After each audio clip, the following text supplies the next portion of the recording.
Welcome to episode 313 of the Various and Sundry podcast.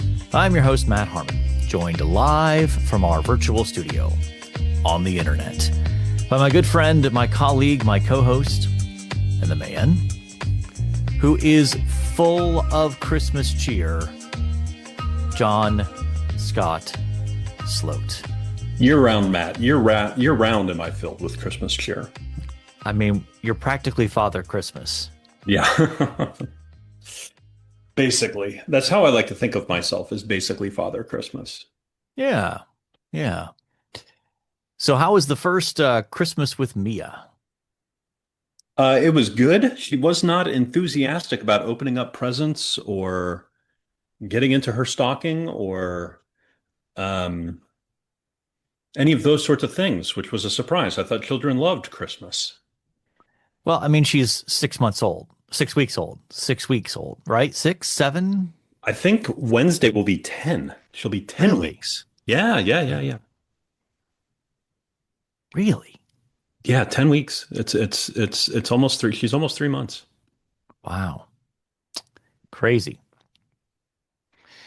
Still, that's a little early for the For the opening of enthusiasm. gifts. Yeah. Next year will be a different story. We'll see. Next year.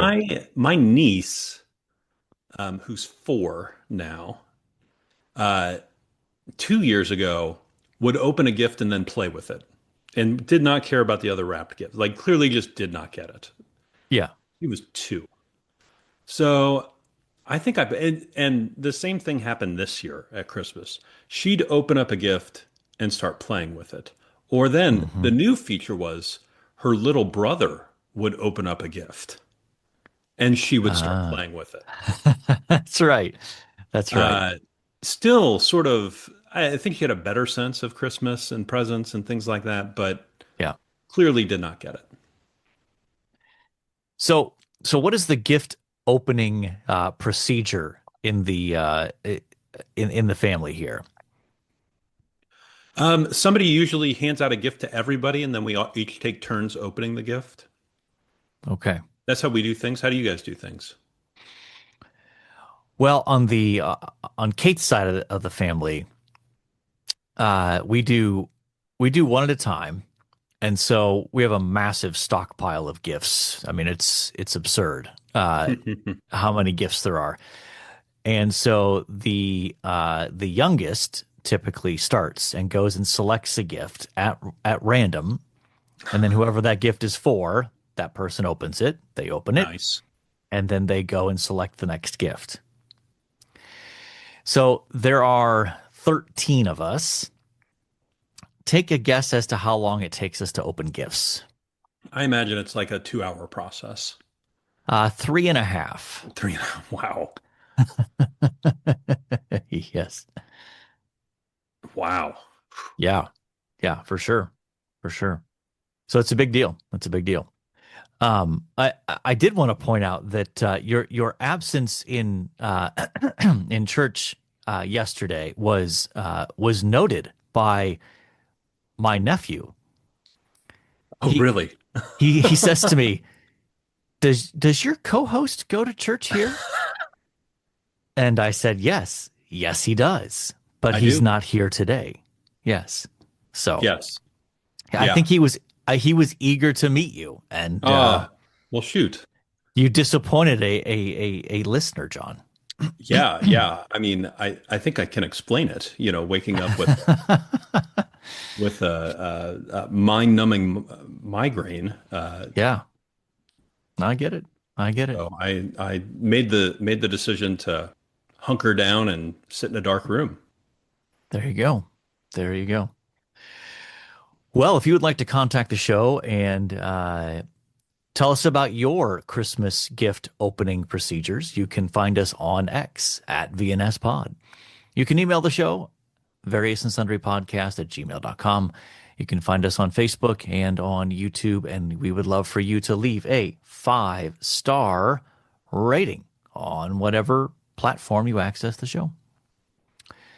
All right, John, let's talk a little sports. Sure thing. So let's get this out of the way.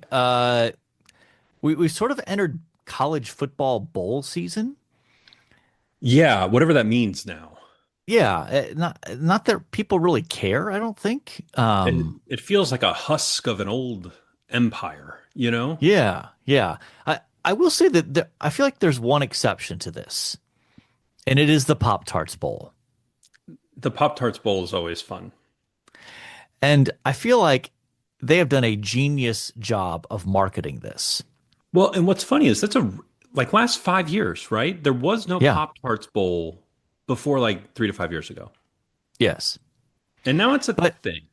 oh, it's a thing. Yes. I mean, when you offer a ritual sacrifice of one of the Pop Tarts at the end of the game, and then have the winning team eat pieces of a ginormous Pop Tart, I think you're onto something there.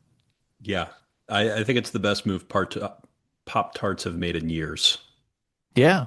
Yeah, for sure. In fact, one of another nephew of mine, not the one who was eager to meet you, uh, he went to Georgia Tech, and so he was invested in the actual outcome of the game and Mm. was disappointed that Georgia Tech lost to BYU. But we he insisted on buying Pop Tarts for us to consume during that. So Fantastic. yes, yes, it was very on point, on point. So uh, the really significant college football starts later this week. This episode drops on Tuesday the 30th. The college football playoff quarterfinals are uh, the night of the 31st. Ohio State plays Miami. Nice. And then the other three quarterfinals are on New Year's Day. So we'll have a better sense of what the national championship picture looks like after those games. So let's talk a little NFL here, John. E- Sure. Even though your Jets got absolutely demolished by the Patriots, there were some positive developments for the Jets with draft positioning. Yeah, I was about to say, not in that game, but in others. Yeah. Um, yeah. The Browns beating the Steelers and sort of having that hatred in the blood. I don't know the right word for that rivalry, but there's great disdain there Yes. between those organizations. And the Browns beating the Steelers to improve the Jets draft position to a top 3 pick is awesome. Yeah. Now, this Sunday, if the Jets lose, which they will, I think this is the most deliberate tank job I've ever seen. They have the Bills, right? They have the Bills. Yep. And the Giants beat the Cowboys, which the Cowboys are 8-8. Yeah. Are So they eliminated from the playoffs? I believe so. I'm not totally certain on that. I love And it. and the Raiders, who do the Raiders have? And the Raiders win. The Jets get the number 1 pick, I believe. It seems unlikely to me that the Raiders will win. They are terrible. They might be the only team doing a better tank job than the Jets right now. Okay, so the Probably. Raiders have the Chiefs Okay. I mean, the Chiefs are obviously down without Mahomes, but and Gardner still, Minshew and Minshew. still, still, I think they're better positioned to beat the Raiders. I don't know. I Division, is that a divisional game? No. Raiders and Chiefs? Yeah. Is that a Yeah, it division is. game? That's a division game. Yeah. Okay. Yep. The Raiders are gonna wanna try to beat, the mighty Chiefs and Maybe. Maybe. Um, yeah, so the playoffs are upon us, almost upon us here. We've got one more week. Um, and a couple of big games yesterday. The 49ers beat the Bears in a high-scoring Sunday night affair. it's weird to talk about the Bears as a powerhouse. Yeah, I'm still not sure. I'm probably just I my dislike of the Bears goes back to what they did to Justin Fields, Yeah. and it's going to take me forever to forgive them for that. But this version of the Bears is actually pretty good, and I mean their new coach, the former offensive coordinator for the Lions, has them humming along. But and then Eagles beat the Bills. That was a pretty significant win. Good Hmm. competitive game there. So still some positioning left And the for the. Jaguars beat the Colts. We can't forget that, improving the Jets draft position. There you go. The Jaguars did rally. They had to rally to do it, but um, I don't know the tiebreaker. But I think the Jaguars and the Texans play. The Jaguars are one game ahead of the Texans, but I don't know if the Texans win what the tiebreaker scenario is there for who wins the division. But in any case, uh, okay, nobody's paying attention to the NBA. Grace men's basketball team still undefeated. Still, Yep, they I mean, they they haven't have played in a week, so right though they play New Year's Eve um, against University of Michigan at Dearborn. So down in the Pacers oh yeah, that's right. stadium. Down, yeah. So anything else on sports before we move on here, John? Olympics around the corner. Yeah. Uh, Trying to think of other significant things going on in sports. I mean, college basketball is underway, but I not really paying much attention to it. No, February I start paying attention to that. Really post Super Bowl. I Yeah. think that's it. All right. Well, it's time for our annual State of the Pod update. We do this at the end of the year, and so this won't be the whole segment here. This will be a mini State of the Pod because we have another main segment coming up. But all right, John, let's talk State of the Pod. You are Yeah. our numbers guru analyst. You have done the analytics. You've had outside firms come in and run the numbers for us to give us the deep dive on the pod numbers. So what do you have Yeah. for us? Well, one of these days I would just want to pull down because you can download everything into an Excel file, and I just want to plug it into ChatGPT and say, analyze this for me. What trends do you see?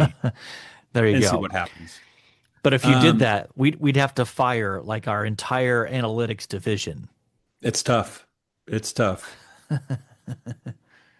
All right. Well, let's talk the last 12 months.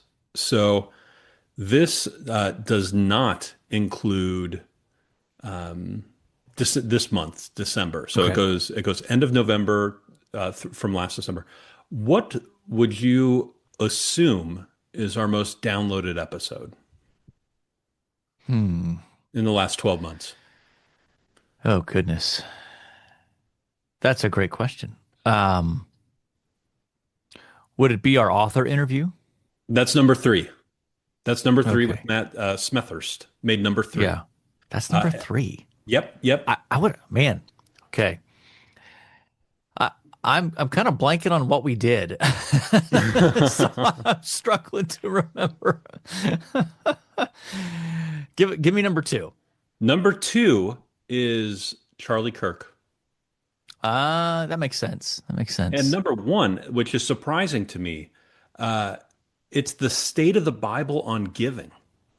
Made our number. Interesting. Isn't that interesting? That was our most downloaded Yeah. episode in 2020. Now, we recorded that on January 7th. So that one had the longest ability to be downloaded. Sure, but still. Yes, yes.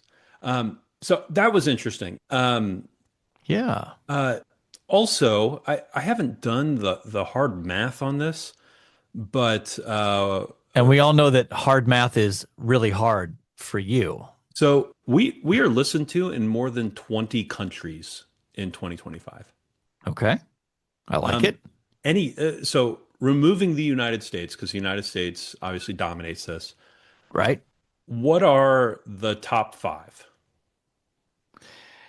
No Uh, US. I I gotta say the UK's up there, right? UK is number one. Yep. Yeah. Yeah. Okay. Um, let's see. Um, what about Germany? Germany is number three. Okay. All right. Are they all in Europe or do we branch outside of Europe? Those were the only two in Europe. Okay. Yeah, yeah, I'll leave it at that. All right. Um, goodness. What about Australia? Australia came in at one, two, three, four, five, six, seven, eight. Eight. Okay. Canada. Canada's got to be in there. Canada's No? nine. Nine. Ugh. Yeah. Come These on, are Canada. okay. There is one in South America, one in the Middle East, and one in Asia. Okay. Um, well, uh, UAE is That's number five. okay. Yeah. Um, We correspond with that listener. Yes. we do. Yes. Um, and you said one in South America. Yeah, South America. Hmm. Brazil? Big country, South America. Brazil. Oh, yeah, it's Brazil. And then this one in Asia, I'll give you another hint because I don't think you would get it, but it comes in at number three. It is one of the few city states that exist in the world. City states. Um, goodness. Singapore? Singapore, yeah. Okay. So that's the numbers. So I, do you have any explanation? I mean, we understand we know the UAE one yep. We know we have some friends in and the the UK. UK. I Yeah. know we have friends in the UK, so those don't Uh, surprise me. Singapore, Germany, Brazil, I really have no answer. These Okay. it could be as simple as somebody has a VPN that pings that country, Yes, right? that's true.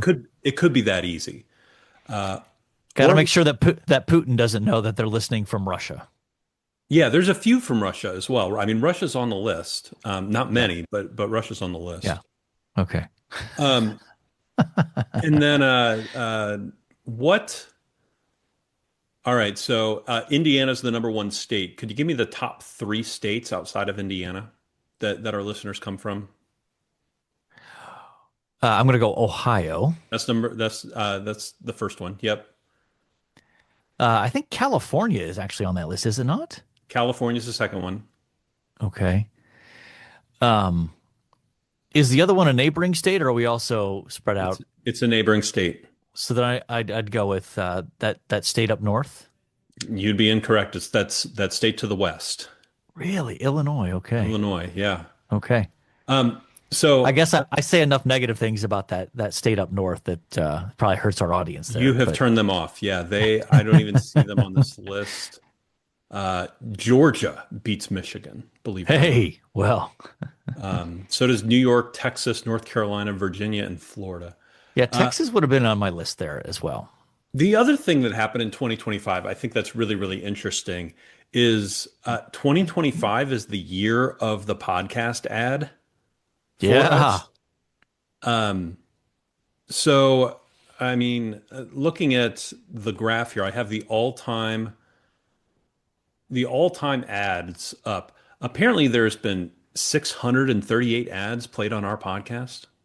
Okay. Interesting. Um, the Does it first tell was, you does it tell you what companies are doing the ads?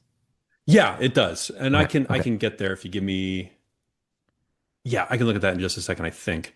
But the first one, we had nine ads, I think, in January, and then we went dormant. And in May, it spiked, and then this fall, starting in like September, it's Hmm. just been on a hockey stick up to the point where we've made $2.18. Oh my gosh. A tremendous accomplishment. Um, yeah, Wow. so here's some ads. We Arby's, or excuse me, Hardee's has been doing ads on our podcast. Okay. Um, Harlem Globetrotters has done an ad on our podcast. Well, They're, they're they're is that because they're coming to coming to Fort Fort Wayne, right? they're coming to Yeah. Fort Wayne. Yeah. Yeah. Um, USA Hockey has done an ad on our podcast. Seemingly, probably in before the Olympics. I Okay. think Johnson and Johnson Law, which I think is an injury lawyer, I imagine. Um, Huh. let's see. Any Home Depot, Lowe's kind of thing? I mean, Harlem Globetrotters. You'll appreciate that. OSU.edu. what? Yeah, yeah, we're getting ads from Hey, other universities. I love it. Um, That's awesome. let's see. Transit Chicago, Navy Federal. I'm just looking for ones I recognize. Some of these I don't even recognize.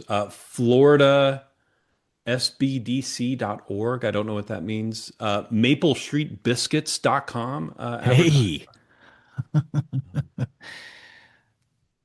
Now, Let's see. I want to know when's the portion of this where we start getting free merch from these advertisers? Like, So I make, think they'd have to contact us. Nashville.gov has apparently um, okay, several car dealerships. interesting.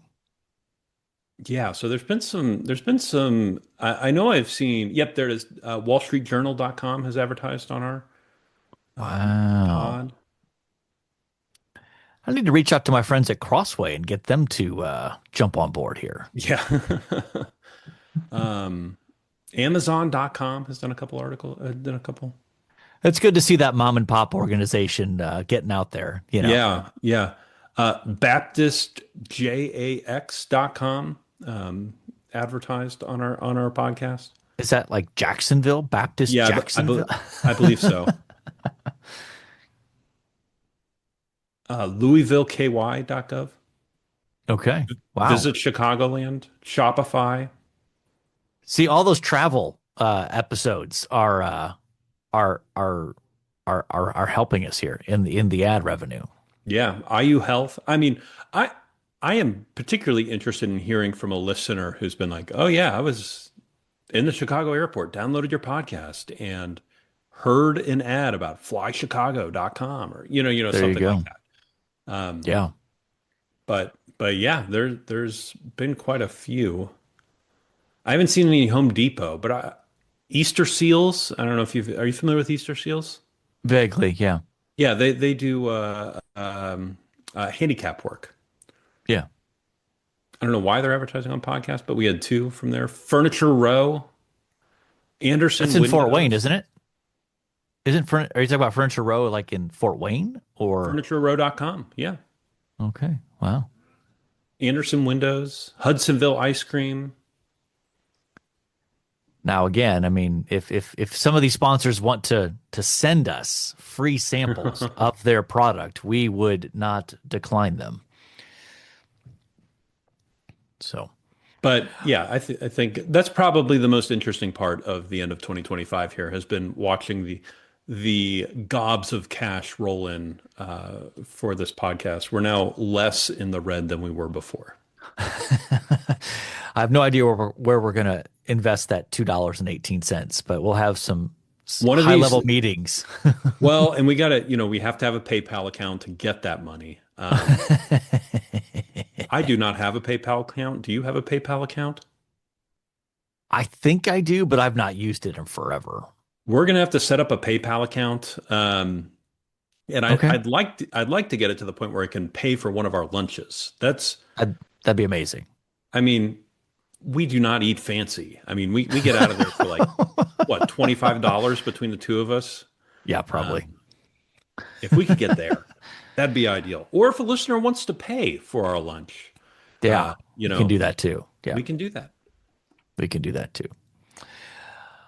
All right. Gotta love the state of the pod, but I think it's time for us to move on to our main topic for the day, and that is The top 10 theology stories of 2025, as determined by Colin Hansen, one of the senior editors at the Gospel Coalition. We'll throw the link to this article in the show notes so you can check it out for yourself. But By the way, side note on the Gospel Coalition website and the Gospel Coalition period is they've really started making a push for giving. Have you noticed this?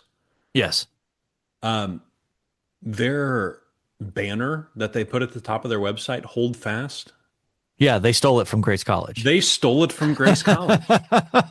That's absolutely what happened. Yeah, totally. Totally. All right. Okay. So yeah, I think there's lots of good stuff in this article, even beyond um what the actual 10 are here. But let's just kind of work through these. Some of these will go quick, others we might linger a little bit. Some of these I'm not sure that I specifically knew, to be honest. And I'll just say, I don't know about you, but my initial take on some of these was some of these didn't feel like directly theological stories, more Yeah. like, religion slash spirituality stories in our culture. And that seems to be the sense that it's being used here. So number 10, China launches largest crackdown on urban house churches in 40 years. So I was not aware of this before I I read was not this. either. No, I didn't know about this. Okay. Doesn't surprise me Um, though. no, no. And I think he said that our Secretary of State, Marco Rubio, spoke out against this, which I had no idea. Yeah. Yes. Which good for him. Good for him. He's how would you describe him? Like an evangelical Catholic? Yeah, I think he's I think he belongs to the Roman Catholic Church and a Southern Baptist Church. I think that's Trying to cover his bases. yeah, yeah. Ron DeSantis says the same. So I have had I don't know how to phrase this properly. I've had a conversation with a pastor in Tallahassee, Florida, and Ron DeSantis is a member of a Catholic church, but his kids go to the Southern Baptist Church's midweek program, and this Hmm. guy does like lunch once a quarter with Ron DeSantis and Okay. touches base with him, and it's the lines between. Well, never mind. That's a personal opinion. I'll keep to myself. Okay. Number 9, the death of John MacArthur and other renowned Bible teachers leaves leadership void. So yeah, primarily focusing on John MacArthur, but he also noticed, I think I did remember hearing that Kay Arthur also passed away. Hmm. Are you familiar with that name? I am not. So she was big in the women's Bible study arena. Think of like she was like Jen Wilkin before Jen Wilkin came along, okay? Okay. Or Beth Moore. Those are the two names that I think of today when I think of like big name women's Bible study folks. It's Jen Wilkin, it's Beth Moore kind of thing. Kay Arthur was a predecessor of that, a precursor. And she was big on the inductive Bible study methods, the simple observation, interpretation, application. Yeah. Lots of highlight the text, color it, that sort of stuff. Um, but yeah, MacArthur's death, was a pretty significant thing. And then he also notes the unexpected death of Vodi Bakum Yeah. at age 56 was also another significant evangelical passing away. But I do want to just hit on this briefly. We are in a leadership transition period here in evangelicalism, where this current generation that has kind of led the movement is passing from the scene, whether it's actually dying or just retiring from public ministry, like a Don Carson. Like Don Carson's still Sure. alive, but he is no longer actively doing ministry. And you've got sort of a generation of guys like that in the next 5 to 10 years will be, passing the torch on to a new generation of evangelicals. And it's interesting to think who will be some of those leading figures that fill those shoes coming down the road here. Yeah, yeah. He also mentions James Dobson died this year. Focus That's on the right. family. Yep. Yeah, Yep. at 89. But yeah, I agree. He uses the term void of leadership. I think, I don't know, the void feels strong to me. I mean, there's guys we just Yeah. don't know who, we just don't know who they are, right? I mean, there's somebody leading Masters Hmm. out in California. We just don't know. They don't have the same the same profile. Exactly. Yeah. Yeah. For sure. For sure. Uh, Um, this next one felt a little low on the list or a little high on the. I felt like it should have been closer to number one for me, but maybe that's correct. by I virtue of agree. being at a college and seminary. And I'm a little surprised since Colin has ties, good, strong, close ties to this institution. Yeah, Trinity, well, leading evangelical seminary plans move from United States to Canada. Trinity, uh, which I think, when was Trinity at its pinnacle? Was it early 2000s? I'd say late. I'd say the '90s are kind of the peak. 90s was the peak. Okay. I started there in the in 2000, Okay. and I feel like I was on the, if you think of a wave that's cresting, I feel like it had crested, but it was still near the top. Because the faculty that were there when I was there were, uh, a who's who list, but they were starting to leave. So, for example, Grudem left while I was there. Doug Moo left while I was there. I don't think that there's anything, I don't believe I was personally responsible for either of those things. Um, It does say in this piece that Matt Harmon is personally responsible for the downfall of the seminary. I mean, I did follow Doug on to Wheaton eventually. So, but yeah, I think that whole story is is is sad because, Trinity will survive in a new form, but it will never be the same as what it was. Yeah, I think it highlights just certainly graduate level education, but a shift in Illinois as a state generally. They've had Yes. in the last 5 years, three evangelical schools shutter their doors, right? If you can count this, TEDS, right? Their undergraduate Hmm. division did shut their doors as well a couple years ago. That's right. Trinity International, I believe it was called. And Yep. then Lincoln Christian in Illinois closed its doors Hmm. or revamped themselves as sort of a 2-year Bible school Yeah. about 3 to 4 years ago. And then uh, Trinity Christian College announced it's closing this year, and that one was a bit Yeah. of a that one was a bit more of a shock to me. Yep. So, yeah, Yeah. it just seems like Chicagoland evangelicalism in Illinois generally is being hit pretty hard right now. Yeah. And there are some, cultural and economic factors that I think dramatically influenced Sure. and accelerated the situation those schools were in. So very sad, very sad. Um, all right, a couple of these we'll move through a little more quickly. Number 7, Trump opens second presidential term with a flurry of executive orders. I guess that's a theology story. Um, Number 6, John Mark Comer reignites debate over substitutionary atonement. I didn't know about this one. I did. Yeah. Okay, Are you familiar at all with John Mark Comer? I know some people. I've listened to a couple podcasts of his. I've heard some people talk about his book on busyness, the Hmm. relentless removal of hurry, or something like that. I know some people that really like him, but he's Yeah, in Portland, right? Is that where he's at? I think that's right. What basically has he said? It's in one sense maybe a little bit less what he's directly said of except for, I mean, he basically posted on social media an affirmative post about Andrew, and I'm not sure how to say his last name, Rilera, maybe Rilera's book, Lamb of the Free, and basically claiming that it delivers the final biblical and exegetical knockout blow to penal substitutionary atonement. So he Hmm. himself didn't come out and say, I don't believe in penal substitutionary atonement, but basically was affirming, I'm glad this person has, you know, affirmed this. So Comer has a certain popularity. To me, he's almost like the next reincarnation of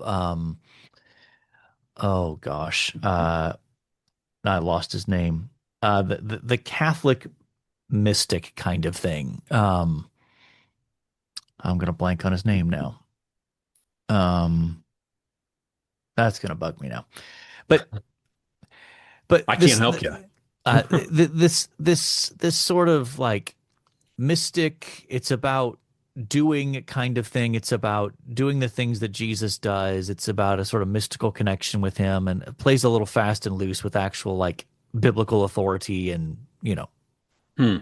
sharper doctrinal edges. So, Interesting. number 5, Anglican Communion leadership shifts after new Archbishop of Canterbury designated. Did you know about So this one? I did. Okay.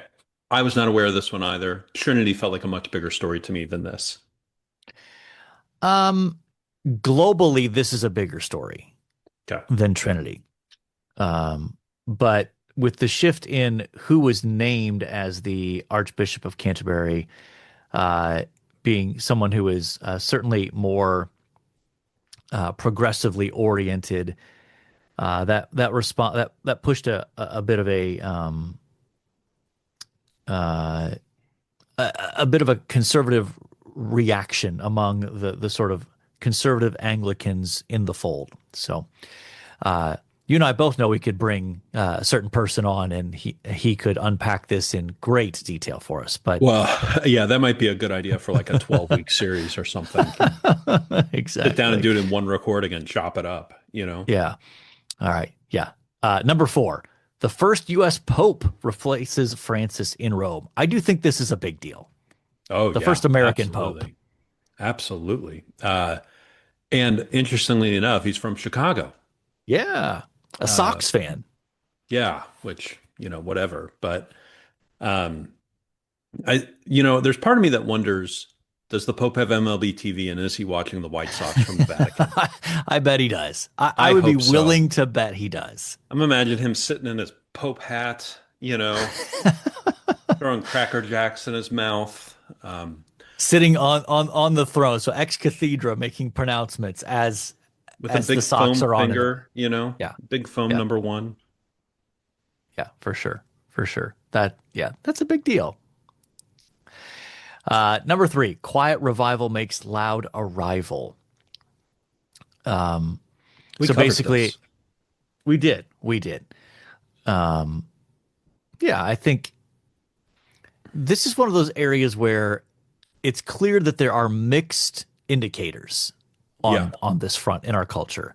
So you've got some of these things that Colin Hansen notes here about the Bible Society, uh, noting a substantial increase in church attendance across England and Wales, and then you know other things here in the U.S.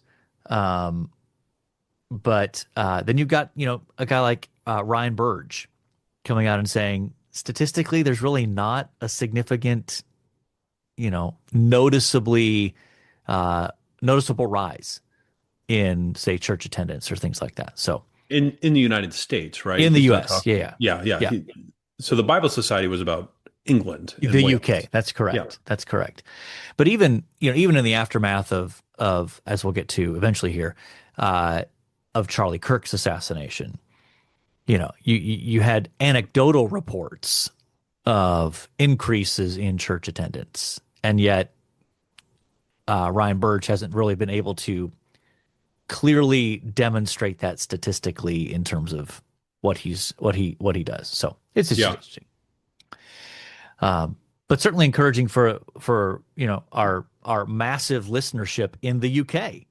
Yeah, Maybe yeah. we are part of the quiet revival in the UK. John, have you considered this? Perhaps,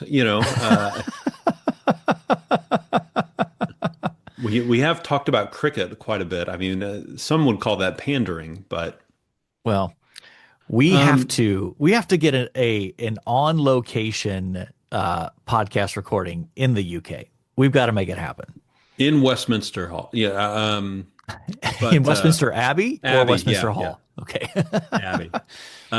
What, and anecdotally, I think this is true. What do you think about, he makes a comment about, particularly, I believe in England and Wales, Catholics and Pentecostals have benefited the most from this. Anecdotally, at least I feel like that's true here in the US as well. Do you feel like that's, Could be. I feel like in the UK though, those churches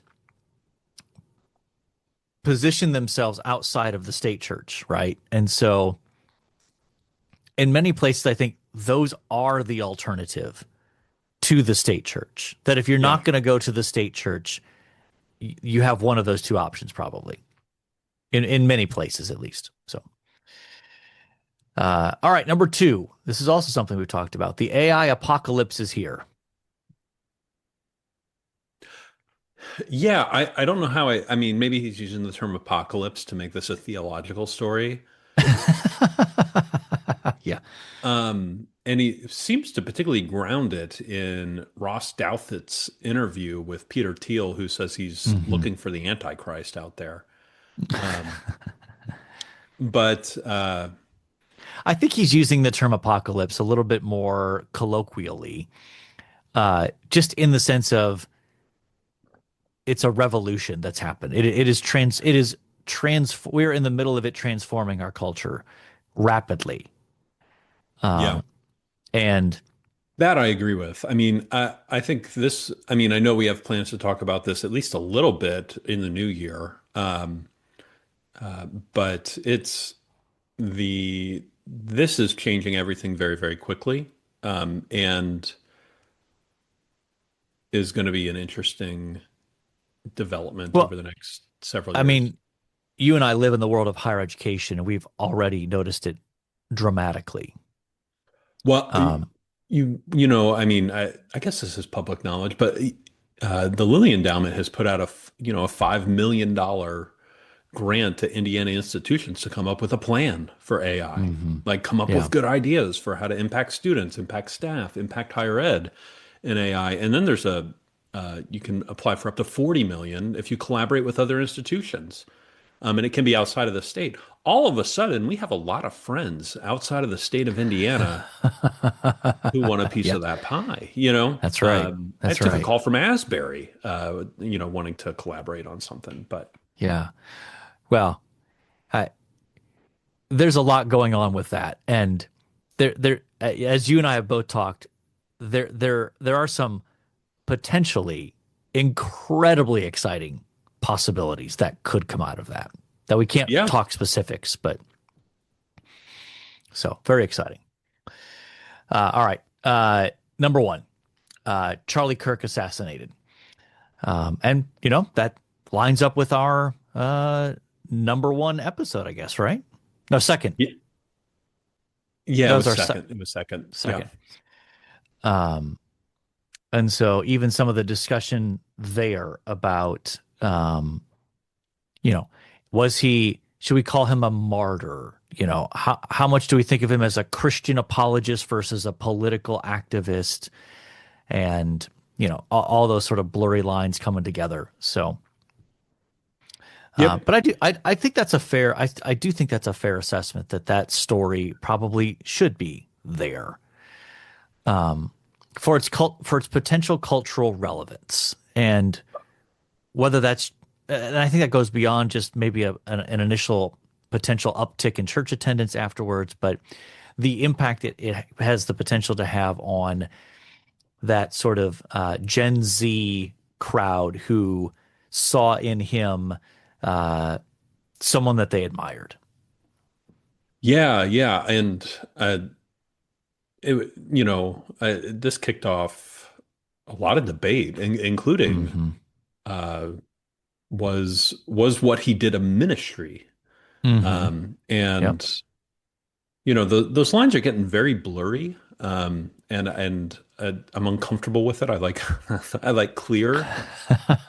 Yeah, Maybe that's the Anabaptist in me that likes those clear lines from the political. But probably. yeah, It was definitely it was definitely a theological story for sure, or definitely impacted the church, impacted um it definitely has caused a lot of thinking, a lot of rethinking, even in my own head, of Hmm. like, what does a public theology look like Yes. for us? And I Well, think that's something I'm still wrestling with internally, to tell you the truth. it at least raises the question of there's been such an emphasis in a certain element of evangelicalism about we have to keep very, very sharp lines of division between uh, evangelism and outreach and ministry and politics or cultural engagement. Hmm. And I think this is raising the issue of, is that necessary? Is it wise? Is there another model? Or is there room for both approaches where some people are like, you know what? I'm not really interested in doing the political thing. And others who are like, well, no, I am interested in doing politics and Christian outreach. And, we can discuss all day about how those two things go together or don't go together and the advantages and disadvantages. So I think it's brought that discussion to a new level of how should the church be engaged in culture, in politics, in evangelism. Yeah, well, and you want to know what? I mean, it's hard to have a dispassionate conversation about that, right? Like you and Hmm. I have these conversations off air, right? Yeah. And a little bit more frank than we're having them here on air. But it's really hard to have a dispassionate sort of theoretical conversation about what's best, what's not best when, a 31-year-old lies bloody in Utah from a gunshot wound when he was trying to do Yeah. something about that. Um, Yes. it's hard to be dispassionate and not have Hmm. strong feelings. However, in the same breath, I think, and this is some of my own processing, so forgive me, but reactive being a reactionary often leads to unwise decisions Hmm. as well. And so I'm trying to balance that and weigh that in this, goodness, what does a public theology look like? And this is where I would simply say that evangelicalism as a whole um, has not put a lot of effort into that in the past, of having a robust, philosophically and biblically grounded sort of public theology. Yeah. By contrast, the Catholic Church has been doing this for centuries in terms of like Yep. intentional, active reflection, engagement, scholarship, that kind of thing. And certain elements of Protestantism have done this, though it feels like the ones who have largely, at least Gone this the is way of the my social perception. gospel. Yeah. Exactly. Yeah, They have absolutely. departed from faithfulness to the gospel. And so, that becomes problematic as well, I obviously. I do think there are some conservative Lutherans who have Hmm. kept that element. But you're right. You're right. I mean, the sort of the mainline Protestants were better at that. However, they said, no, no, no, this is the main thing we do, Right. and lost Yeah. seemingly from what I can tell. Agreed. Agreed. All right, John. That's a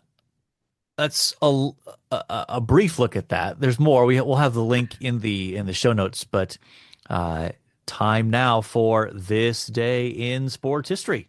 All right, this day in sports history, December 30th, 2025, the last episode of 2025, Matt. We have arrived. The end of the sixth season of the podcast. Man, that's wild. Who would have thunk? And now we're making money. Um, all right, this day in sports history, 1962, the NFL championship in Yankee Stadium. The Green Bay Packers beat the hometown New York Giants 16-17. The MVP is Ray I want to say Nietzsche, but that's wrong. It's not Nietzsche. Nitschke.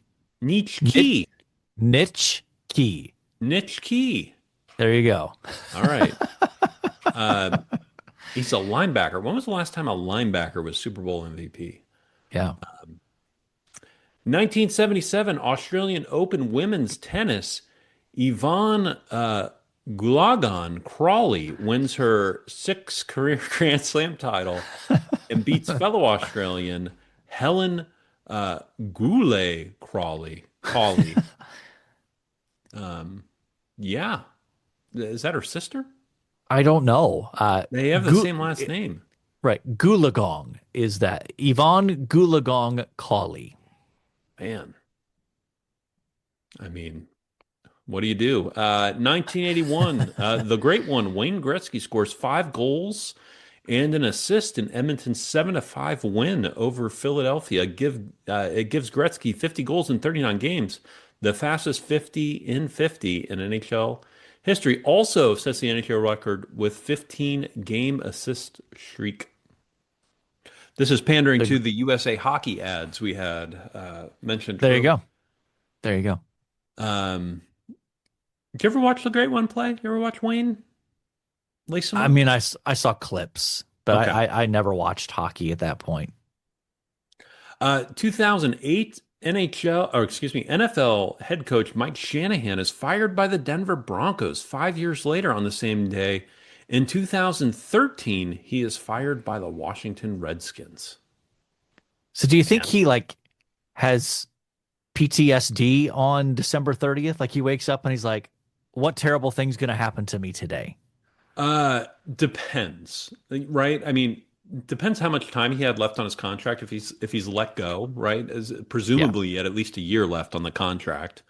Um, I would, pop the champagne. That I mean, a year of pay without work, particularly at those levels, that's pretty interesting. It's true. Um, 2018, so 10 years after Mike Shanahan got fired twice, Patrick Mahomes becomes only the second quarterback in NFL history to throw for 5,000 yards and 50 touchdowns during Kansas City's 35-3 win over the Oakland Raiders. Yowzers. Where am I? 2020, just short years Five. ago.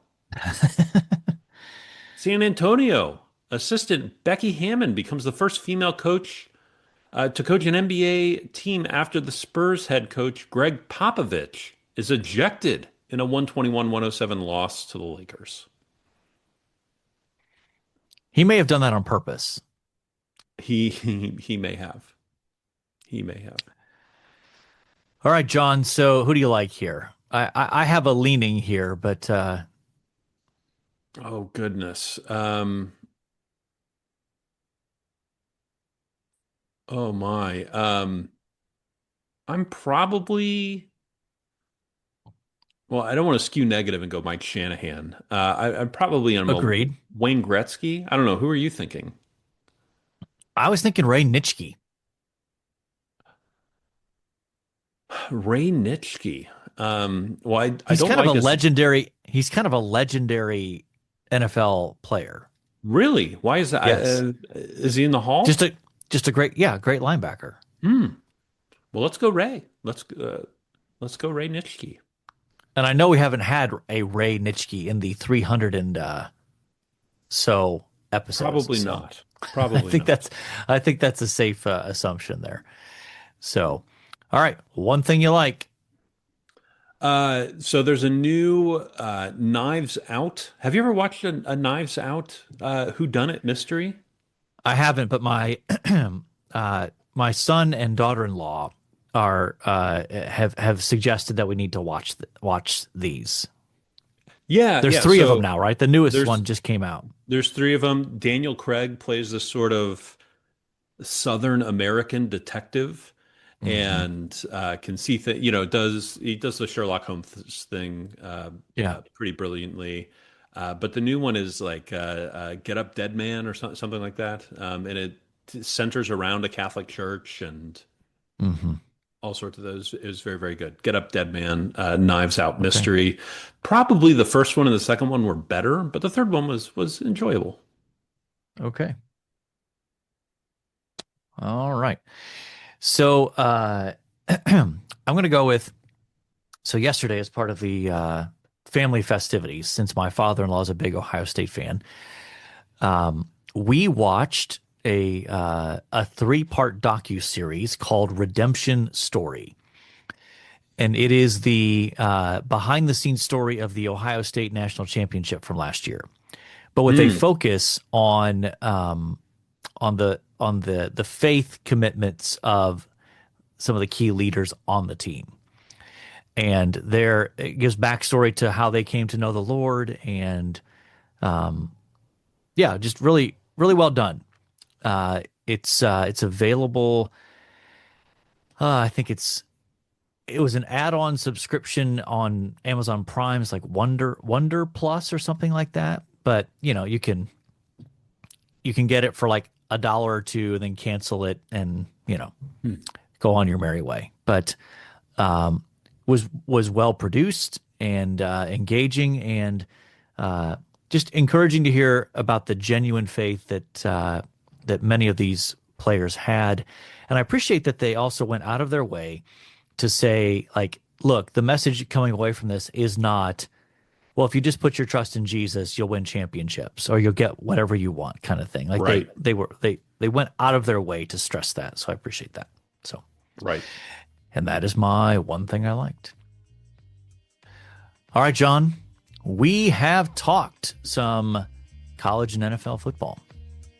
We have talked the state of the pod and the buckets of money that are coming in off ad revenue and the remarkable global reach of this powerful podcast.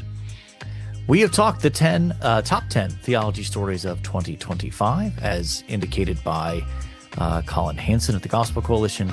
We have talked Ray Nitschke. We have talked the latest Knives Out movie. And we have talked Redemption Story, a documentary about the national championship season for Ohio State last year. And so I think by definition, we have covered our various and sundry topics. And so all that's left to say is, until next time, the Lord bless y'all real good. Later.